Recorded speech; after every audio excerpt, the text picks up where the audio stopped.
aborder aujourd'hui un aspect de la sécurité ferroviaire avec les signaux détonnants. Je vous préviens, ça va faire du bruit. Beaucoup de bruit. Alors, réduisez le volume de vos haut-parleurs, casques, etc. Parlant, j'ai oublié d'enlever mon casque anti-bruit. Je me suis rendu compte que le sujet est tellement vaste qu'il va falloir que je le traite en 2 vidéos. Donc, dans cette 8e vidéo, je vais vous présenter l'historique des pétards. Les détonateurs suivront dans une prochaine vidéo, peut-être la 10e, 11e, 12e, je ne l'ai pas encore décidé. Les pétards sont apparus en France à partir de 1848, à la Compagnie des chemins de fer du Nord. C'est un pur produit d'importation d'Angleterre. À l'époque, on les appelait les pétards d'alarme. Très vite, cela a plu à d'autres compagnies, mais il faudra attendre un décret pour le rendre obligatoire au 1er janvier 1856 sur tous les chemins de fer, même militaires. Qui possède ces pétards? Il y a bien entendu les mécaniciens, les chefs de train, les gardes-barrières, les agents de la voie, les aiguilleurs, les chefs de service ou de sécurité, lorsqu'ils rentraient dans le domaine de la sécurité. Ces pétards se trouvent à bord des locomotives, dans le local des gardes-barrières, lorsque le passager est tenu manuellement, dans les postes d'aiguillage, dans les bureaux du chef de gare, ou du chef de service, ou de sécurité. Les chefs de train, eux, les transportaient dans un étui avec leur sacoche de travail, et les agents de la voie dans leurs agrès de sécurité. Les pétards sont protégés dans des boîtes spécifiques. Au début, c'était un étui en cuir. Donc, je vous présente ici un étui en cuir.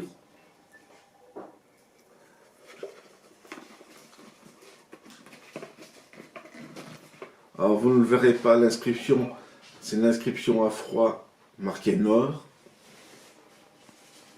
On la voit déjà difficilement comme ça.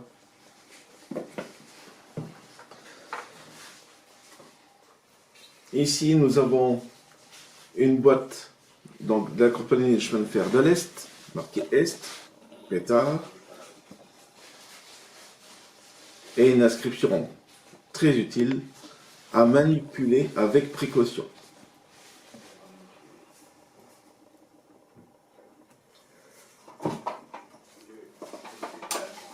Un autre boîte à pétards des chemins de fer de l'Est avec les mêmes inscriptions. Celle-ci, vous voyez, elle est beaucoup plus volumineuse. On peut mettre 2 pétards à l'intérieur.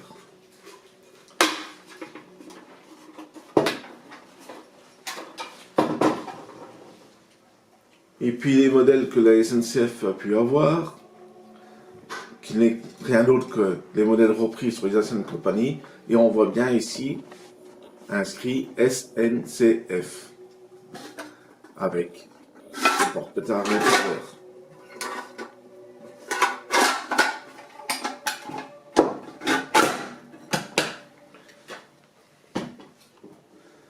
Quelles sont leurs utilités?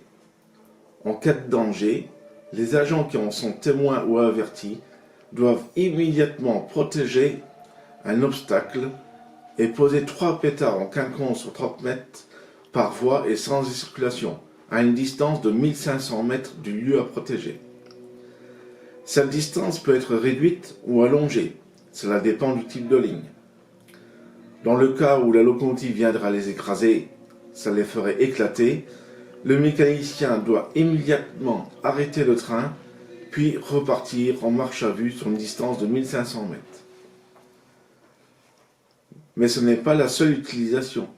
Dans certains cas, les agents de la voie doivent protéger une zone de chantier pour laquelle il n'y a pas de procédure écrite pour être certain que les trains ne circuleront pas durant un temps donné. Le chef d'équipe place un agent, qu'on appellera couvreur, à la distance de la couverture d'obstacle, pose des pétards sous la voie concernée et un drapeau rouge, en aval du dernier pétard. Cet agent doit rester sur place durant toute la durée du chantier, à protéger et à assurer la surveillance de cette protection. Cette procédure tend à disparaître et n'est pratiquement plus utilisée de nos jours. Celle qui est toujours d'actualité, c'est la protection d'une voie de chantier avec un train de travaux, où chaque extrémité de la voie protégée doit être repérée par un drapeau rouge et un pétard. Ceci afin d'éviter que le train de travaux n'engage d'autres voies où les trains peuvent circuler normalement. Comment cela fonctionne-t-il? Il est composé de 6 parties. On rapproche. Oui. Donc, un système par griffe qu'on plaque sur le rail, qui est bien maintenu. La base du pétard, où on retrouvera un revêtement antidérapant. La coupole. Alors l'ensemble est fabriqué en laiton. À l'intérieur de cette coupole, nous avons une amorce et de la poudre. Lorsqu'un train viendra l'écraser, l'amorce se déclenche et met le feu aux poudres et provoque la déflagration. Lors d'une protection d'obstacle et que l'agent rencontre un téléphone de voie, il doit poser un pétard et téléphoner, en prenant la précaution de poser le pétard sur le rail opposé au rail voisin au téléphone. Ceci en cas où un train viendrait à survenir, que d'une, cela n'occasionne pas de dommages à son audition, et que deux, dans l'explosion, qu'il n'y ait pas un éclat métallique qui viendrait à blesser l'agent. Le principal fabricant des pétards est essentiellement Ruggieri. La validité des pétards est de 17 ans. Passé cette date, il faut les remplacer. Et la date est toujours inscrite sur le pétard, soit sur le dessus. Et enseignement, c'était sur le dessous.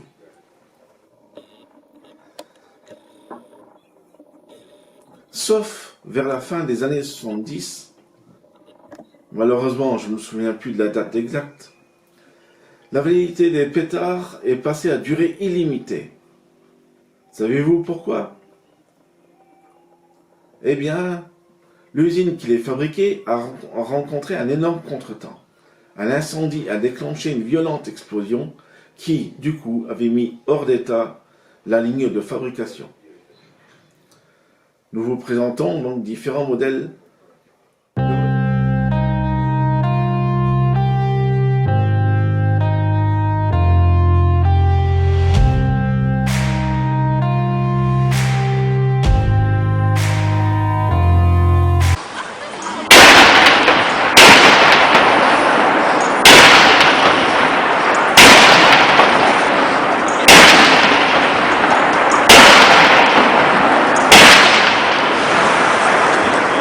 Le modèle traditionnel avec ses parties antidérapantes sur la phase de dessous, comme je vous ai montré tout à l'heure, pétard à griffe.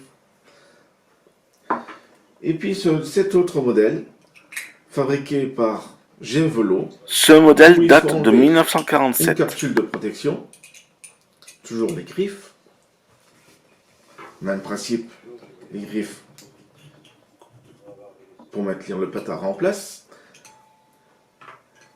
Et la grosse différence aussi, c'est que la partie de la surface antidérapante, elle est sur le dessus. Par contre, je ne pourrais pas vous dire jusqu'à quelle date ce type de pétard a pu être utilisé. Je n'ai retrouvé aucun document à ce sujet.